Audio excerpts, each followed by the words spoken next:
The chill of Washington's autumn carries a weight heavier than the air itself. Outside the White House, the wind drifts through the nearly bare branches, brushing against the iron fences and echoing faintly through Lafayette Square. Journalists gather under the gray sky, their breath visible in the cold. Cameras hum, microphones ready. Inside, the political temperature is rising fast. The government of the United States, the most powerful nation on earth, is once again standing on the edge of a shutdown. In the West Wing, the corridors hum with tension. Staffers walk briskly, clutching folders and tablets, whispering about numbers, deadlines, and the latest concessions, or the lack thereof. Behind the polished doors of the Oval Office, a familiar figure sits at the desk, reviewing briefing notes while screens flicker with live market data and cable news chatter. Donald J. Trump, the former president, now a political titan seeking to reaffirm his dominance in Washington's storm, is about to meet the leaders of Congress. The stakes are simple but enormous. Without an agreement, the United States government could grind to a halt, a shutdown that would freeze paychecks for federal workers, delay critical programs, and shake confidence in the nation's leadership.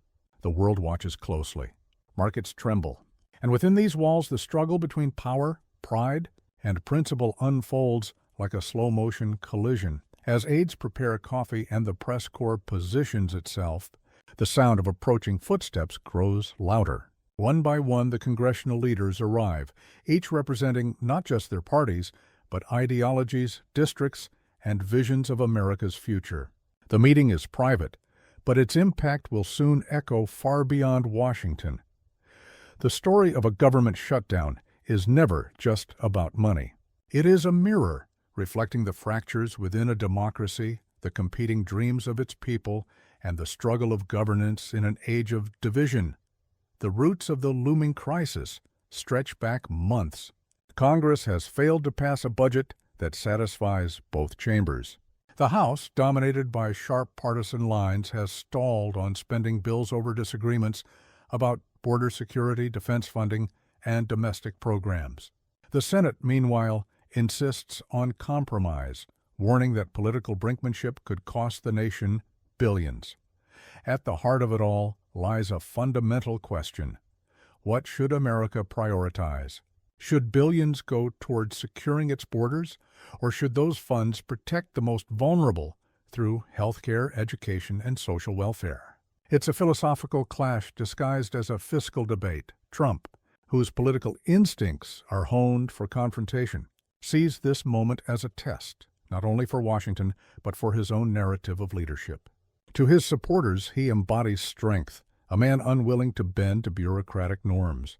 To his critics, he's a disruptor who thrives on conflict and chaos. Either way, the shutdown battle offers him something priceless: attention, leverage, and a chance to shape the agenda once again. As the meeting begins, voices are calm but firm. Negotiations in Washington often sound polite, even when they are anything but. Behind every diplomatic word lies a calculation, every nod a negotiation. The question hanging in the air is the same one that has haunted every administration for decades. Who will blink first? The story of U.S. government shutdowns is long and bitter. Since 1976, when the modern budgeting process began, there have been more than 20 shutdowns, some lasting a few days, others stretching into weeks. Each one has left scars, missed paychecks, delayed services, public frustration, and political blame games that never truly end. In 1995, under President Bill Clinton, the standoff between the White House and House Speaker Newt Gingrich shut down the government for 21 days, the longest in history at the time. 2 decades later, under Trump's own administration, the shutdown of 2018-2019 lasted a record 35 days, costing the U.S. economy more than $11 billion, according to the Congressional Budget Office. Now, as Washington inches toward yet another crisis, history feels like déjà vu. Different faces, same battlefield. Inside the room, the conversation shifts from budgets to symbolism. A shutdown isn't merely an accounting failure, it's a political weapon. For some, it's leverage. For others, it's suicide. Trump leans forward, reminding his guests that strength requires sacrifice. The congressional leaders push back, warning that the American people will suffer first. The clock ticks closer to midnight. Across the country, federal workers check their phones for updates. Many have lived through this before. Park rangers, air traffic controllers, scientists, clerks, soldiers, janitors. For them, the numbers in Washington translate into paychecks, or the lack thereof. Some will work without pay, others will be sent home indefinitely. And yet, through every shutdown, the machinery of America continues to hum, barely. Airports remain open, but lines grow longer. Food safety inspections slow down. National parks close their gates. Families planning vacations, veterans waiting for assistance, students applying for aid, all become casualties of political warfare waged hundreds of miles away. Economists warn that even a short shutdown could ripple across industries. Confidence dips. The stock market shudders.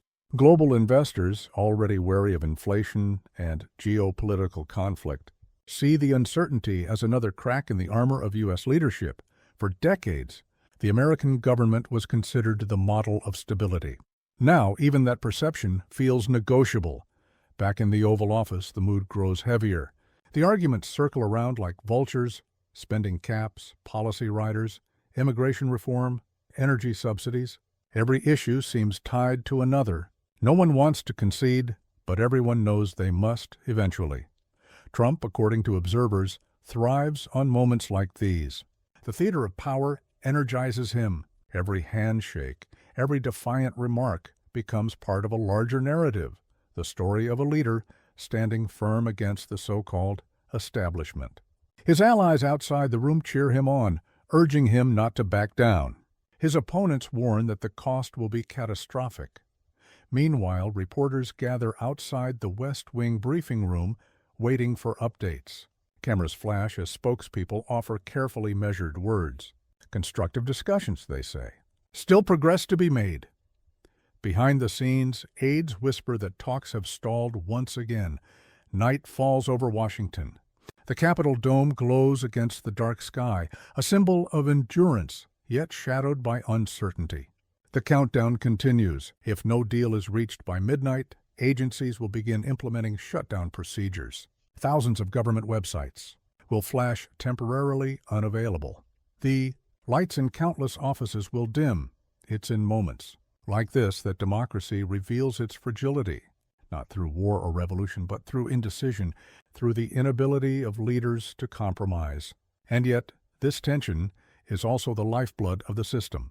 Disagreement, debate, and dissent are the hallmarks of a free society.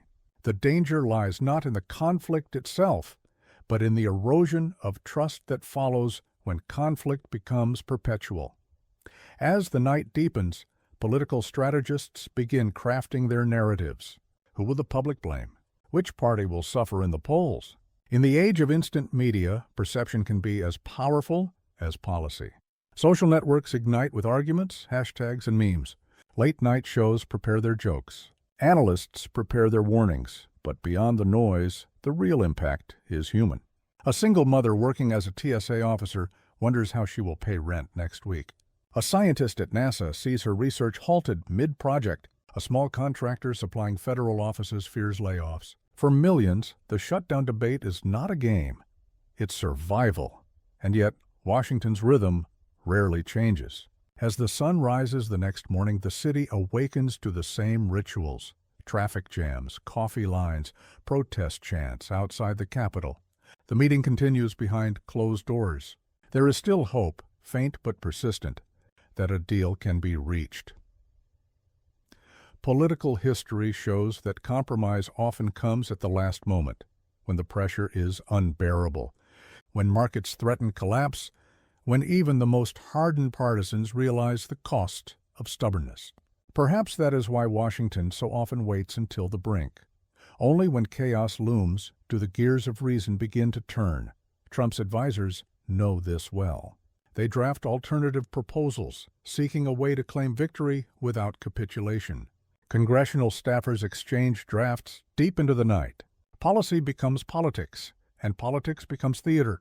Every side searches for a line they can sell to their voters, something that sounds like triumph, even if it's only survival. Outside, the world reacts. International leaders issue statements urging stability. The dollar dips slightly, then steadies. Investors brace for volatility. In embassies across the capital, diplomats shake their heads at the irony. The nation that lectures others on governance now struggles to govern itself. But there is another story unfolding beneath the surface. A story of resilience. For all its dysfunction, America's system endures because of its people. Federal workers keep showing up. Judges keep hearing cases. Doctors in veterans' hospitals keep treating patients. The machinery of service, though strained, keeps moving. In that persistence lies a quiet kind of patriotism, not the grand speeches or the waving flags, but the everyday labor of citizens who keep faith even when their leaders falter. They remind the nation that democracy is not sustained by power, but by duty. As the deadline nears, the leaders in the White House emerge once more. The cameras flash, the microphones rise. Words like progress, compromise, and hope fill the air. But the truth remains uncertain. Washington is still standing at the edge, and yet that edge is familiar territory. The American experiment has always thrived on crisis, forged in revolution, tempered by civil war, renewed through protest and reform. Each confrontation forces a reckoning with its own ideals. This shutdown debate, like so many before it, is another chapter in that story. In the grand view of history, the shutdown will not be remembered for its paperwork or political tactics, but for what it reveals, the fragility of consensus, the endurance of division, and the perpetual struggle to balance freedom with responsibility. As the final hours tick away, a quiet descends over the city. The White House lights burn through the night.